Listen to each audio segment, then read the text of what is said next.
Madanapalle sub collectorate లో files దగ్ధం ఘటన వెనుక ఎంతటి వారున్నా సరే వదిలిపెట్టేది లేదని అన్నారు మంత్రి. అనగానే బరితెగించిన అధికారులను సస్పెండ్ చేశామన్నారు. ఎసైన్ భూములపై పూర్తి స్థాయిలో అధ్యయనం చేయాలని సీఎం చంద్రబాబు సూచించారని అన్నారు మంత్రి. అనగానే 22A ద్వారా లబ్ధి పొందిన వారెవరు అన్నది తేలుస్తామని అంటున్నారు. ల్యాండ్ గ్రాబింగ్ యాక్ట్ రూపకల్పనకు కూడా చర్యలు తీసుకుంటామని చెప్పారు మంత్రి.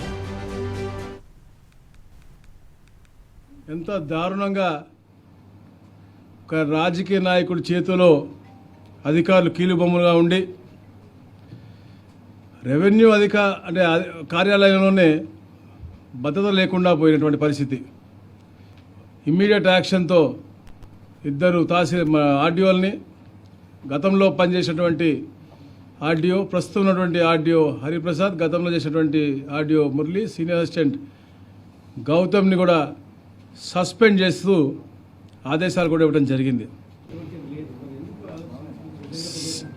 సమయం వచ్చినప్పుడు పెద్దిరెడ్డి అయితే ఏముంది, జగన్మోహన్ రెడ్డి అయితే ఉంది. ఎవరు తప్పు చేస్తే వాళ్ళు తప్పకుండా విచారణ చేస్తాము. తప్పకుండా ఎలాంటి పరిస్థితి అయినా ఎవరి వస్తే తప్పకుండా చేస్తాం. దానికి ఎవరి కోసం ఎవరు భయపడేది కాదు, కావాలని టార్గెట్ చేసింది కాదు. అతను అనువాయిలు అతను పెట్టి క్లియర్ కట్గా కనపడుతూ ఉన్నాయి కాబట్టి మేము దాని ప్రకారంగా చట్టం ప్రకారం